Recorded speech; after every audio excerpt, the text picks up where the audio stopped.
This is Dolynny TV, guys. A big welcome back to NHL 17 here on the channel. The Edmonton Oilers franchise mode as per normal. And let me tell you, we got a trade in front of you guys today. A rental player kind of deal for both sides. Really, the only benefit here is that Pittsburgh gets a second-round pick. Fashik ain't going to be nothing, so don't need to worry about that. But we're going to ask them to retain one and close to $500,000 of Brian Dumoulin's salary. Let's see if the trade goes through. Trade accepted. And there we go. Go to roster moves. All of a sudden we got ourselves quite the team in front of us. If we can get Dumoulin back up on morale, we'll be talking great stuff here. So let's go defensively. Albert Uwe and now Brian Dumoulin on that bottom pair. Dumoulin up to an 84 all of a sudden. See, that's what a trade can do for a player, and that's exactly what it is going to do. He's a defensive defenseman, but you know what? He's not got half bad offensive stats. He's got an offensive awareness of 84 and a passing rating of 83. Brian Dumoulin should easily be able to get the job done for us. Griffin Reinhart, what are you still listed as an 85 top 4 D-man? That's okay. Let's get into this simulation and see if this is going to work for us. We've got very tight to the cap down the racetrack to the end of the year, so we got to be careful of that the rest of the way. Let's find out if this trade is going to pay off. We're in first place by a mile, 10 points. That's 5 victories no matter what. So let's go get the next 5 games out of the way here, and we've got Nashville and St. Louis on the road starting this trip. Of course, we just beat Pittsburgh and then robbed them of one of their defensemen, so that's always an interesting time. And we're going to edit the scouting assignment to go to let's see here, how about the SHL forwards for 3 weeks. See what's up in the SHL, and we go get ourselves a 3-0 victory. How about like our 9th win in a row? And the trade deadline, don't need to worry about the trade deadline. I'm quite happy right where we are after that Dumoulin trade. 41 wins on the season. Buffalo, New Jersey, and Philadelphia to finish off this, well, a little bit of a streak we're on. Hopefully keep winning here. And against Buffalo, you know what? We continue and we're perfect through March now. Set ticket prices. We always got to be careful of this, see what we're selling them for. And you know what? We got to go up and charge a little bit more for tickets this year, because this is going to be a great year to be around the Edmonton Oilers franchise next year. Marketing budget. Let's see, what can we derive? Game ticket advertising. You know what? Game ticket advertising we can take off and put on a little bit on the season ticket drive. That's always a good idea at the end of the year. Against New Jersey, a shootout loss. Okay, so there we go. Our streak comes to an end. That's unfortunate. Against Philadelphia, we need a big victory. And can we get it? No, we're going to get shut out instead. And that kind of sucks, because you see 42, 18, and 6. I really wanted to go undefeated the rest of the way, but that's not realistic, so let's not worry about that. Connor McDavid, 61 points. Wowzers. In 66 games played. 54 points for Kucherov. 52 for Jesse Puljujarvi, the now playmaker. I changed that for this episode. You guys were asking for it. You got it. Draisaitl, 45. Caleb Jones, 44. Ehlers, 40. And then, you got Dauphin and Chychrun and Keating all in the 30s. Low 30s, that is. Kobasu, 28 points. Goldobin, 23. Wolniski, 21. And Glenn Lowe in 52 games played. 16 points on the season in his first full NHL season. Can't complain about that. And it really looks like everyone's doing their job except for Dumoulin, who has 0 points and is a -21. Yeah, maybe we acquired the wrong guy here, guys. But Albert Uwe, you see here, he's a +15, 8 goals, 4 assists. That third pair is still producing some offense. That's all I care. Dumoulin, a shutdown defender. We're going to have to get him out there on the penalty kill and see if he can be a little bit more useful to us than he is right now. Peter Mrazek, 172 goals against average. That is just astronomical. 10 shutouts. He has a chance for at least about 2 more this year, which would just be phenomenal out of Mrazek. I don't even know where to go with that one. That's an insane stat there. That's a super stat if I've ever seen one. 10 shutouts through 53 games. Defensively, we're good. We just need special teams. Dumoulin not on the power play, definitely not. And we need penalty kill. Penalty kill, where are we? Right here. And you see Murray and Jones. Let's get Reinhardt out of there and get Chychrun and Mr. Dumoulin on the penalty kill. They've got good defensive awareness. I mean, Chychrun's defensive awareness is only an 83 for a defensive defenseman. But it's his point producing that gets the job done, and that's what I like out of Chychrun, is the fact that he is defensively minded, but he can score the points just as good as anyone else on this team. So 5 games more, and let's see what we can produce out of these 66 to 71 games. 4-3 shutout loss to Florida, I don't care, that's alright. Against Dallas, a 4-1 loss, that's not okay. And Toronto, a contender, a powerhouse as always, 6-3 loss to them, so we're getting crushed here. These last 5 games, we're on a 5-game losing streak. That's pathetic. That's not going to get the job done. And we're going to go to the OHL to scout, or WHL to scout goalies for 1 month, might as well. And against Vancouver, can we turn around? We do. 5-2 victory.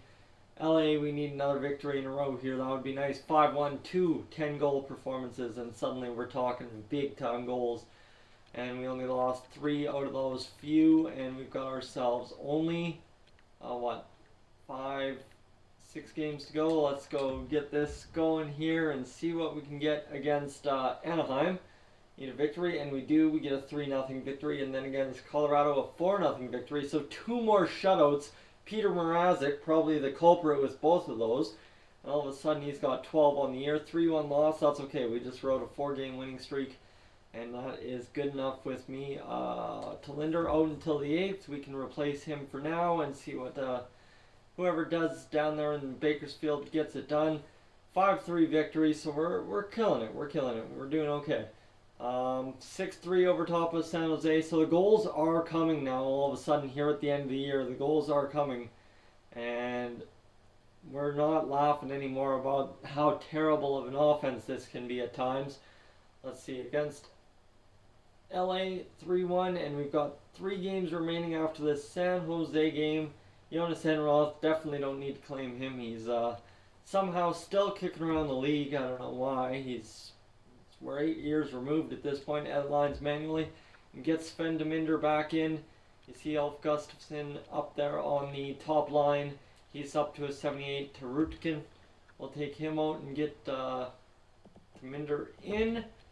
Let's see how Deminder's done. I'm curious here. Deminder has had 60 points. Talinder has had 67. The 82 overall. Bottom 6 forward has just absolutely crushed it. 4-3 shutout win for us. Looks like we may be repeating as President's Trophy winners for the 3rd year in a row. Look at that, 109 points. That's just insane to me. Quickly, how much time do we have? We have enough time to figure out who our playoff opponent will be. The stats, we will just see that Connor McDavid has 76 points in 79 games. Got a lot closer to a point a game here towards the end of the year, and if he can go pile up 6 points in 3 games, we'll be talking big time 82-point season for Connor McDavid against the Vancouver Canucks on back-to-backs. We need 2 victories out of there to win the President's Trophy most likely. 6-0 win, that's a solid victory, and then a 5-2 loss and a 6-3 loss. That is disappointing. Should have been a sweep, a clean sweep, but we didn't get it. Let's take a look at our stats, and you see 111 points, not the best, especially considering we could have had 113, 115, but 111, not too bad. Entire league, where are we? Are we number 1? Heck, yes, we are. We won the President's Trophy for a 3rd year in a row. That's just awesome. This team still crushing it in goals for per game. Let's see, where are we in goals for per game? Number 1. So the league goal scoring was down a bit this year. We still came out number 1. And goals against per game, oh, you better believe we're number 1 as well. So there's a reason we won all these games. 210 or 2.10 goals against, Power play goals, how's our power play percentage? You see it's number 3 in the league. And our penalty kill percentage, man oh man, 87.5. How about league leaders in that division as well? This team, I blame them a lot. I blame this team a lot for not doing things out on the ice, but you look at season stats like that and you just gotta wonder how. Jesse Puljujärvi, 72 points, Kucherov, 65 and 24 goals. But the crazy thing to me is Austin Keating scoring 30 goals on the season. Kid just killing it for us. Let's go back to it and let's see. 32 goals all of last year. So he had a down year this year. That's disappointing, but still plus 15 and I can live with that, no issue. Nothing really wrong. His shooting percentage was a little bit lower, so a tick lower. Yeah, that could be to blame for not having all the goals he could have. Game-winning goals, not as many game-winning goals this year as either, so he didn't get as much time to play. I don't know what it was. But let's take a look at the points and see who had the most points for us. Of course, you know here. And Yui ended up with 18 points. Dumoulin had 2 points in the end of it and was a minus 18 instead of minus 21. So he did improve end over end. Well, Glenn Lowe, 16 points in 68 games played. And Jacques Giguère in 16 games played had 2 points. So there we go. That is the offense, the goalies heading into the playoffs. The hottest tandem in the NHL. 12 shutouts for Peter Mrazek. .935 save percentage. And how about a .89 goals against average. .227 goals against average for Felix Sandstrom. Wow. This is absolutely insane to me. See, Sandstrom's a minor starting goalie. Don't worry about that. He is a backup of legend for us. And really, Mrazek should have gotten a lot more starts this year.